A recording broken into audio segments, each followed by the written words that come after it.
Salve família! Mais uma senhora aula de história que a gente tá precisando, né? O terceiro e último episódio com o João vai trazer uma linha do tempo da guerra contra Canudos, começando pelo Antônio Conselheiro até os dias de hoje, pra gente pensar um pouco sobre o despropósito de uma guerra e ver que fake news é uma maldição antiga nesse país de guerras e golpes. Mas além disso, ouvindo essas histórias, a gente vai pensar um pouco sobre o porquê continuar lutando e qual a relação de Canudos e o Belo Monte com movimentos como o MST, por exemplo. Vem terminar esse café sertanejo com a gente e acompanhar o último episódio da série de celebração dos 130 anos da fundação de Belo Monte. Você tá no Pode Tudo, o podcast para quem nunca é convidado para podcast.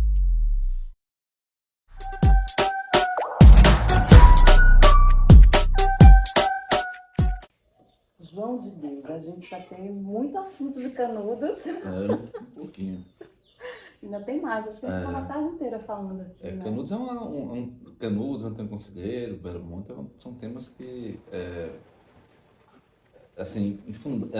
infindáveis, né? Infindável. Mas a gente não vai esgotar, não. A gente nem tem essa pretensão, que é para as pessoas virem aqui. Sim. E ouvirem essa história de você mesmo. E aqui em loco, né? Porque é outra coisa, você chegar lá no alto da favela, que é o ponto estratégico, lá no Parque Estadual, e você, depois naquelas caminhadas que a gente fez, você vê o açude, você vê as ruínas ali, tem época do ano que dá para ver mais, né? Exato. É outra coisa, a gente se arrepia, né? Vendo a história ali na frente. E cada cenário daquele vai sendo... vai desenhando assim, na nossa mente, no nosso imaginário, uma série de outras coisas, né? Sim. Do que foi essa guerra, do que as mulheres, crianças, né, e homens sofreram nesse processo.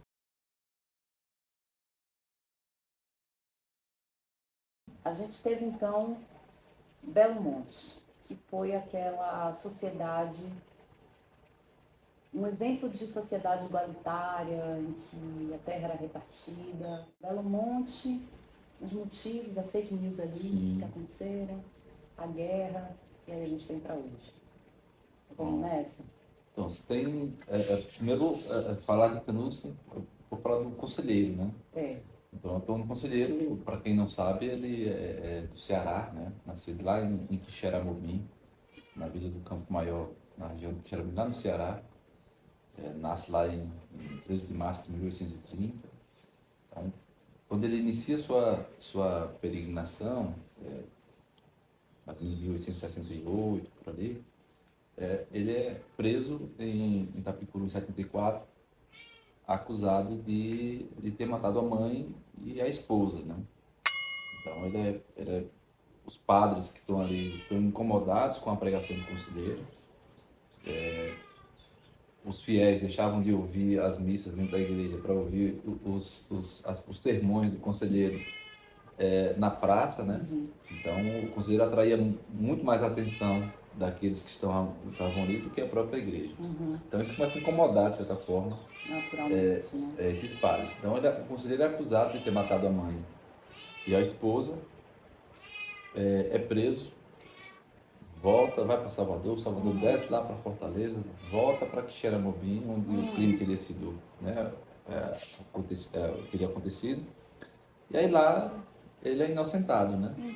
A mãe dele morreu quando ele tinha apenas 4 anos de idade, então impossível, né? E a esposa dele, a ex-esposa brasileira Laurentina de Lima, ainda vivia nas ruas de Sobral, né? Ela, na época que eles foram casados, ela abandona Antônio Conselheiro e vai morar com um forriel da polícia. Então o Conselheiro segue a vida dele, depois conhece outra pessoa, e então resolve, abraçando aí uma carreira missionária, correr pelo sertão, inspirado um pouco no Padre Biapina, construindo igrejas, cemitérios, aguadas, né? Então o Conselheiro mobilizava o povo também nessas construções que estavam pelo caminho. E aí você tem um conselheiro que vai pregando essa coisa da liberdade, né? Pegando a liberdade em um tempo ainda, um momento em que o país vivia essa coisa da escravidão, né? esse regime escravocrata. O conselheiro dizia que que a forma como os homens e mulheres viviam era degradante, né? Não era bom que os homens e mulheres vivessem daquela forma. E aí, quando acontece a abolição da escravatura em 88, né, que é aquela coisa da princesa Isabel assinar a Lei Áurea, né? O conselheiro vai dizer, olha, a princesa Isabel nada mais fez do que cumprir uma ordenança de Deus, que todos nasceram para ser livres. Então o conselheiro vai dizer isso claramente, olha, todo mundo nasceu para ser livre, né? Qualquer ser humano nasceu para ser livre. Então o conselheiro prega isso. Você tem, depois da abolição, muitos dos homens e mulheres que, né, foram libertos, porque você tem a abolição, mas você não tem condições, não se dá condições para que esses homens e mulheres vivam de forma digna, não se distribui terra, não se tem trabalho assalariado. Então, muitos deles se veem obrigados a continuar trabalhando nessas fazendas, ainda nesse regime escravocrata, apenas por ter um lugar para dormir e ter comida, só isso. Então, quando o conselheiro vem pregando aos sertões, naquela coisa que o pessoal compara muito o conselheiro ao Moisés, né? Essa coisa de ir para a terra prometida, né? Então, enquanto Moisés pregava lá dizendo que ia levar o povo para um lugar onde manava leite e mel, né? O conselheiro andava no sertão dizendo, olha, nós vamos para um lugar onde corre rios de leite e montes de cuscuz. Oh, né? delícia! Então, assim, leite e cuscuz no sertão é um maná, né? É algo assim divino. Então, as pessoas seguiam o conselheiro nessa relação. Você tem os jornais noticiando, dizendo que o conselheiro era esse herege do sertão, que era um anacoreta, desenhando um conselheiro que refletia aí um homem sujo, né, com piolho, e isso e aquilo. Então, o conselheiro era desprovido, assim, ele era desprendido de qualquer luxo, né, conforto. Então, ele dormia no chão, não dormia em cama, ou era numa esteira, no chão, enfim. E era um cara que vai pregando isso, né? Essa coisa da liberdade, o evangelho, né? Um evangelho autêntico, em que as pessoas são movidas não por um fanatismo religioso, como acusaram ele, né? O conselheiro é acusado de fanatismo religioso. E quando o conselheiro chega nas margens do rio Vaza Barris, já vem com uma multidão de pessoas já seguindo ele, que ele funda então o Belo Monte, né? Isso em junho de 1893, você tem Antônio Conselheiro formando ali uma comunidade em que o comunitarismo, né, a partilha, a equidade, porque eu não posso dizer que em Canudos era uma comunidade igualitária, porque você tem pessoas que já viviam ali e que têm casas melhores, que têm condições melhores de vida, mas em Canudos você tem um pouco dessa coisa da equidade, né? Todo mundo tem oportunidade. Ou seja, você chega em Canudos, o próprio Euclides relaciona isso. O interessante do Euclides é que ele percebe umas coisas e desconstrói outras, né? Você tem em Canudos a construção de 12 casas por dia, né? Porque as famílias que chegam em Canudos são famílias numerosas, vindo de várias regiões da Bahia e de outros estados também, Alagoas, Pernambuco, Sergipe. E em Canudos você tem as pessoas se juntando em mutirão, né, no coletivo, para construir a casa daquela família que está chegando. Né? Ou seja, mobilizando em prol do outro. Né? E aí você tem no entorno a terra que não era aquela coisa minha parte, sua parte, a terra era cultivada por todos. Nessa coisa do conselheiro dizer, olha, a terra é de todos, a terra é de ninguém, né? Combatendo essa coisa do imposto e mobilizando o povo também nessa coisa da fé.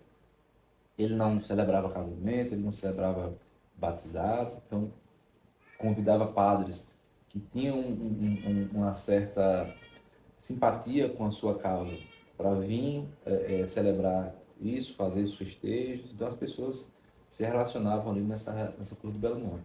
E aí, em 1895, né, incomodados com um conselheiro, os fazendeiros da região, né, e aí você tem o Barão de Jeremoabo, o Cícero Dantas Martins, dizendo, olha, preciso tomar medidas urgentes contra Antônio Conselheiro e seu bando, porque nossas fazendas estão ficando vazias. Então, o povo preto, indígenas, estão vindo para Canudos, né? Ou seja, nessa relação de ter uma nova vida digna, ter terra para plantar, casa, escola para o meu filho, porque escola no final do século XIX, né? Só, o fazendeiro poderia pagar um professor para ter aulas particulares, mas nem em todos os lugares se tinha escola. Então, em Canudos você tem escola, o conselheiro contrata 2 professoras para ensinar essas crianças do Arraial e aqueles que quisessem aprender. Então, você tem escola, terra, casa, né, segurança e essa coisa da relação um com o outro. Em 1895, vem para Canudos os freis capuchinhos, encomendados aí pelos fazendeiros, que escrevem cartas constantemente para a República e para a Igreja, para tentar convencer o povo que a República era coisa boa. Certo. Dizendo, olha, a República é boa para todos. Países na Europa como a França já aceitaram, porque vocês não querem aceitar? O que é que diz as escrituras? Diz lá que nós temos que ser sujeitos às autoridades, então é preciso tomar medidas. E Cangaceiro está aqui, só do lado aqui. E aí você tem esses freis tentando convencer o povo de que o Arraial era uma loucura dentro de um conselheiro. E quem expulsa o povo, ou quem expulsa os freis, não é Antônio Conselheiro que diz o povo, expulsa eles aí, não. É o próprio povo que entende que antes não tinha comida, não tinha casa, não tinha escola, não tinha terra para plantar, não era livre, né? Porque essa coisa da falsa liberdade, e agora eu sou livre. Se eu não quiser ficar aqui, eu não fico, se eu quiser plantar, eu planto, enfim.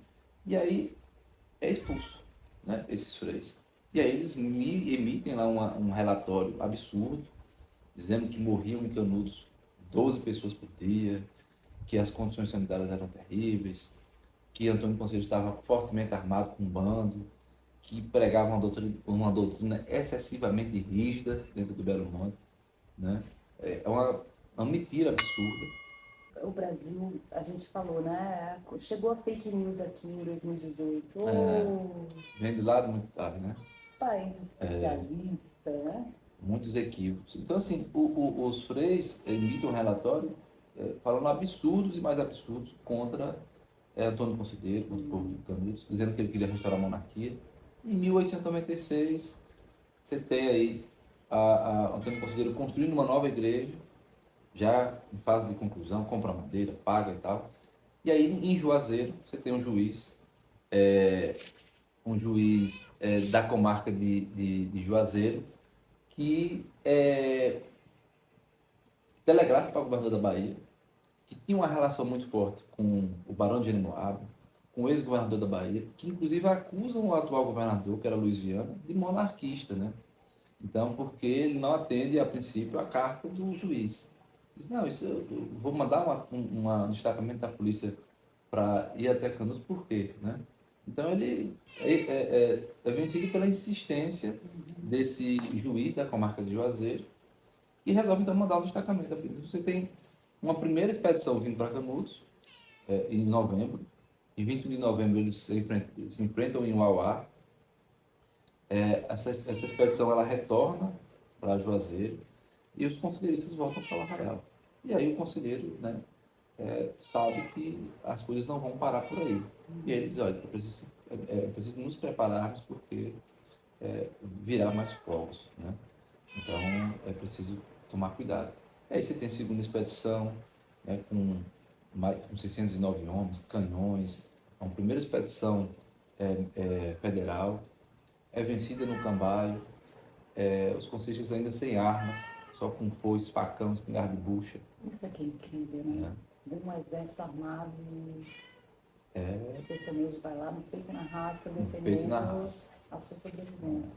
Então, assim, há ali muitas mortes, morrem muitos conselheiristas.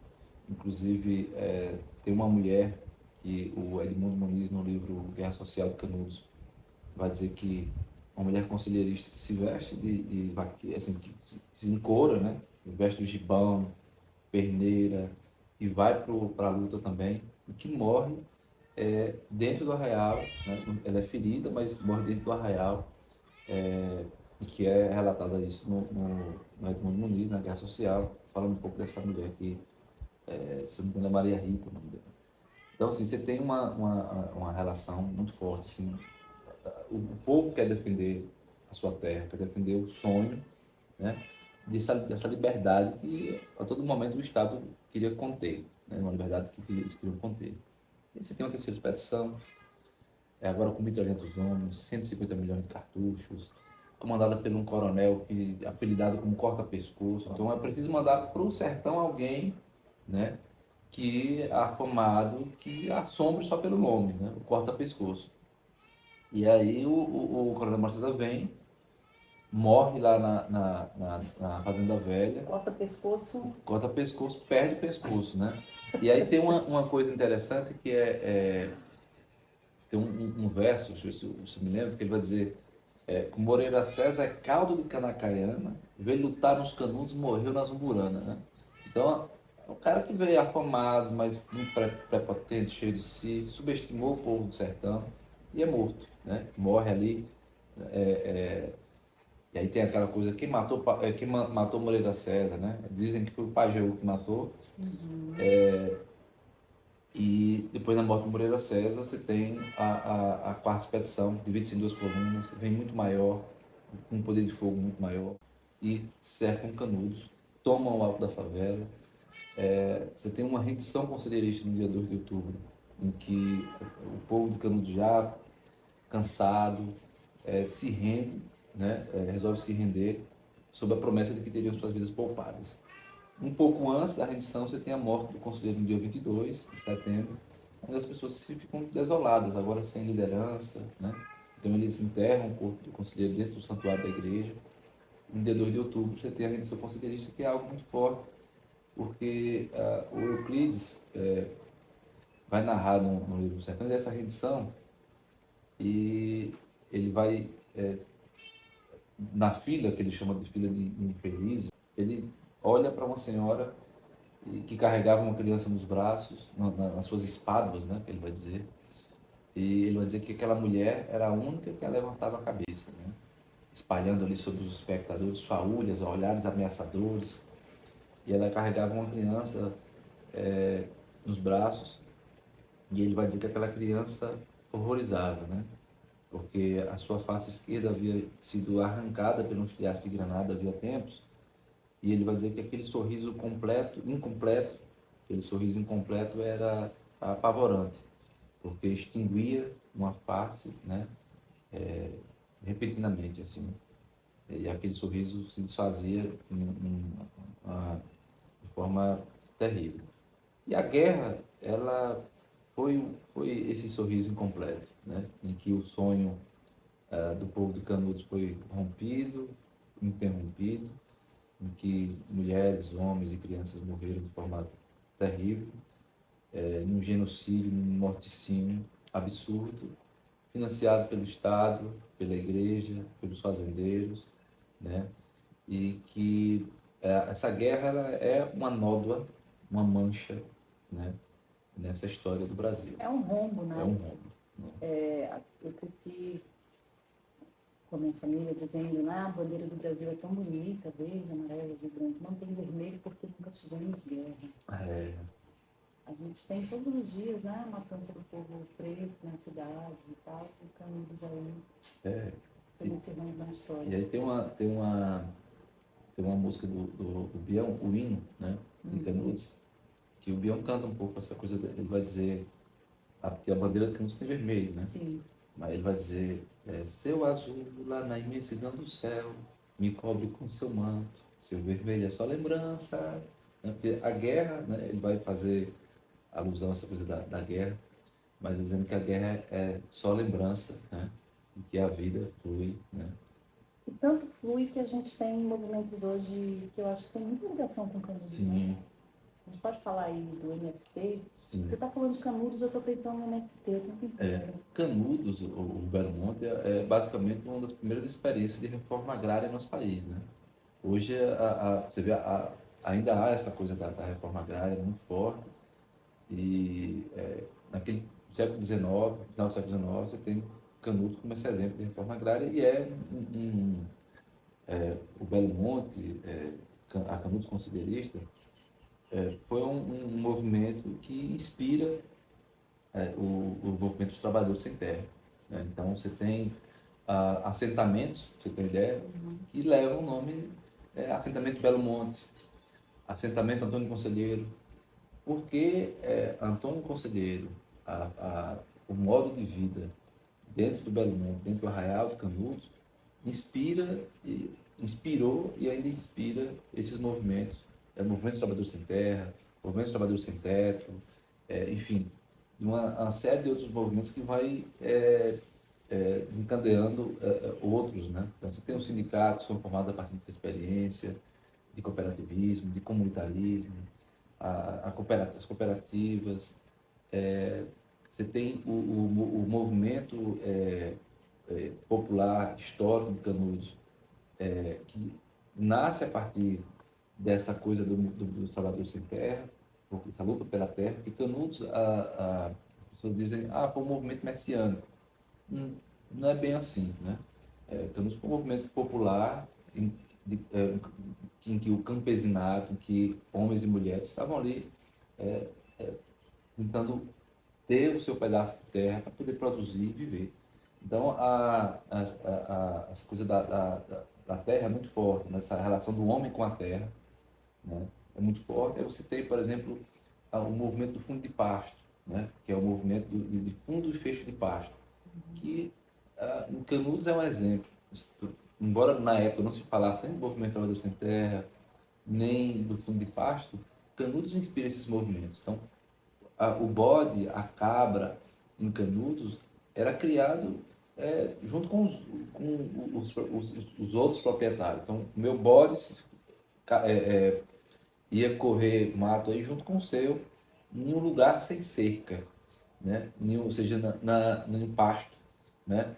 Vasto, comum a todos, porque não era o meu pasto, não era o seu pasto, era o nosso. Então, o meu bode ia com o seu, com a cabra, com as cabras circulando aí no pasto, todo mundo circulava aí pelo esse fundo de pasto, que a gente chama de quintal, né? De quintal vasto, e em que essa área era comum a todo mundo, né? Então, o bode não era cortado, o couro do bode não era cortado pelo arame, porque não tinha cerca.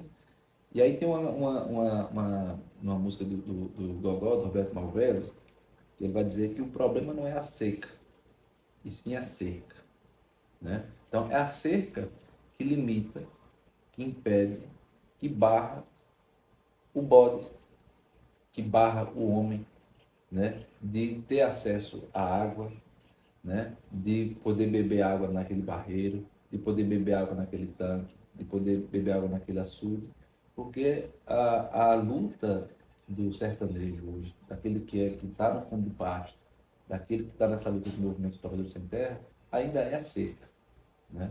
Então, quantas vezes nós sertanejos não fomos cortar arame, né?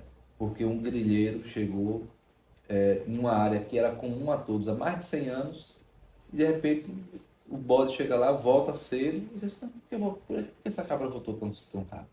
Aí o sertanejo vai lá olhar, tá lá uma cerca, vai lá procurar os direitos, tá lá o cara que tá com título de terra tem 2 anos. Mas como você está com título de terra há 2 anos, se essa terra é comum a todos nós, né? Da associação, né? Pastoril, a Associação da Barriguda, do Angico, enfim, tantos lugares, é comum há 100 anos, né? Como é que esse cara chegou com um documento há 2 anos? Então, assim, o enfrentamento do sertanejo contra a grilhagem de terra, esses fazendeiros que especulam essas terras, ainda é presente. E, às vezes, o bode não tem mais acesso à água, porque a cerca foi passada por esses grileiros. E Canudos inspira as pessoas, né, a lutarem contra esse sistema. Por isso nós temos aí os advogados da terra, né, que estão aí lutando em favor daqueles que estão nessas áreas comuns. Você tem essa coisa da cooperativa, do orgânico, né, de Canudos, na plantação no Arraial, não se tinha veneno, não se utilizava veneno para plantar, né? Então plantava no leito do rio. E hoje você tem essa coisa da plantação orgânica, as cooperativas que trabalham muito essa coisa que prezam muito isso, né? Isso muito forte. Então Canudos inspira outros movimentos até os dias de hoje. Então é uma satisfação imensa assim, viver no sertão e olhar para tantos outros movimentos. Aqui nós temos um assentamento Belo Monte aqui, depois do Canché, que é muito forte e que são mulheres que lideram isso. Então você tem na literatura brasileira, sobretudo no se refere a Canudos, a mulher tratada por Euclides da Cunha como bruxa, como dizendo que a mulher de Canudos refletia a fealdade, aquela coisa toda. Nossa, não apareceu aquela foto de Pierre Verger da sua bisavó, Exato. né? Então, o que acontece? Belíssimo. Tem uma série de coisas assim que não é tratada. E hoje nós vemos, eu fico muito feliz quando chego, por exemplo, a gente chegou na cooperativa ali, em que as lideranças, a diretoria é composta em sua maioria pelas mulheres. Pelas mulheres. Você vai no raso de Canudos ali, você vê as mulheres que são protagonistas ali. Você tem a diretoria do movimento dos trabalhadores sem terra, do assentamento Belo Monte aqui na região de Canudos, que é a liderança feminina, de como as mulheres elas estão presentes nessa liderança, mostrando que no Belo Monte também essa liderança era forte, né? Você tem a Jardelina, você tem a Dona Benta, que se fala muito no Manuel Quadrado, que era uma espécie de curandeiro que tratava dos ferimentos com a farmacopeia sertaneja, mas tem Dona Benta também. Dona Benta ali curava, rezava e tratava desses ferimentos também dentro do arraial. Então, essa Canudos inspira, né? Então, em Canudos você tem a reza, você tem o toré, a capoeira, e você tem no assentamento também essa diversidade cultural, artística, religiosa, que une as pessoas, né? Acho que essa diversidade devia unir mais ainda e não separar, como nós estamos vendo em nosso país há muito tempo, né? Nesse governo, nós temos a felicidade de ter hoje, né? No governo alguém que preza por esses movimentos, que tem um olhar humano, mas nós vivemos 4 anos, né? Mais de 4 anos na verdade, basicamente 6 anos aí de desgoverno, né? De retirada de direitos, de um retrocesso imenso com relação a todas as pautas que pudermos assim imaginar, né? Desde as mais simples as mais as maiores assim, né? Então, a questão da terra, a questão do meio ambiente, a questão dos povos indígenas, a questão da comunidade LGBTQI+, as questões do próprio povo preto, das pessoas que estão lutando aí a todo momento por liberdade, né? Então, eu acho que foi um retrocesso imenso e a gente está tentando agora reconstruir, né, esse Brasil.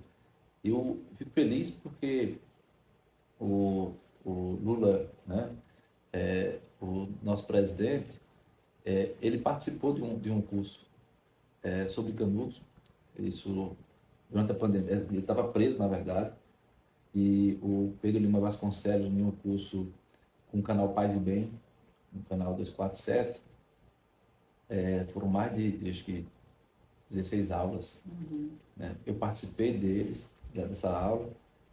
Lula recebeu lá na cela as aulas gravadas e assistiu essas aulas, recebeu lá o livro Belo Monte e Antônio Conselheiro, uma invenção biblada, né? E isso me deixa feliz em saber que nosso presidente está preocupado também com essa história, né? Ou seja, em aprendeu dessa história, sabe que essa história existiu e não é algo, né, que lhe é estranho. Então, eu tenho fé, né, que no Brasil, né, nesse Brasil que tem enfrentado tantas agruras. Vamos nessa construção, né? Essa construção não é grande, fácil, né? mas eu também fico feliz de saber, por ele ser daqui da região, né? Garanhuns ali, bem ali em cima, Pernambuco. A gente está numa região que é muito próxima, né? Esses 4 estados, Sergipe, Alagoas, Sim. Bahia e Pernambuco. Acho que é preciso se organizar, né, Júnior? É preciso se organizar. Você falou aí da coisa. Eu fico muito com essa simbologia, né? Da favela, que vem daqui, e que vira uma outra coisa num grande centro, mas a essência do nome, né? A essência da palavra, a palavra é forte, né? O povo organizado é forte. Aí lembra a música do Enoque Oliveira, que foi cantada pelo Fábio Paz também. Ele vai dizer, deixe-me viver, deixe-me falar, deixe-me organizar, né? E aí a música vai dizendo, quando eu vivia no sertão, aos pés de quem devia me mandar, gemia calidou nas minhas mãos, a canga era pesada para levar. Deixe-me viver, deixe-me falar, deixe-me crescer, deixe-me organizar.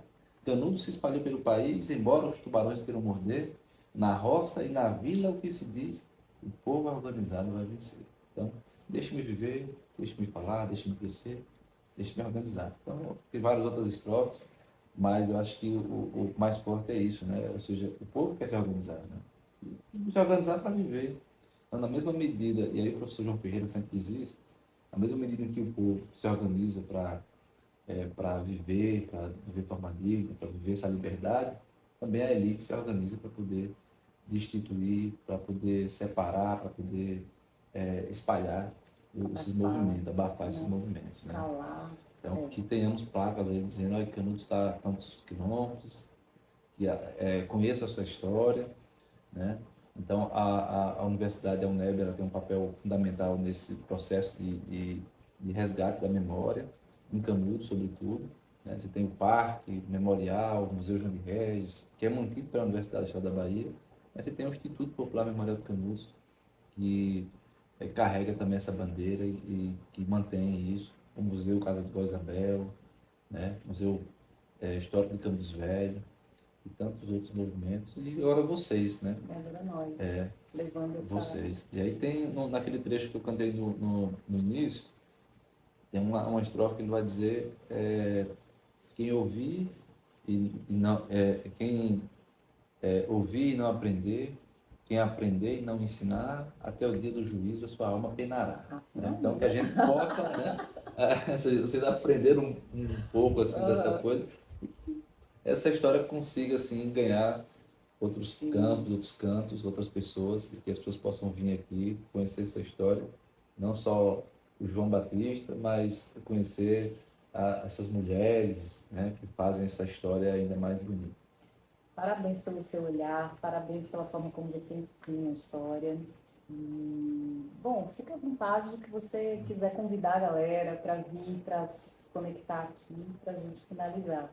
É isso, eu convido a todos vocês que conheçam o Canudos, conheçam essa história e nos sigam lá na nossa página no Instagram, João Batista de Canudos. Lá tem meu contato, tem telefone, tem e-mail, né? Então que possa ser um dos canais, né?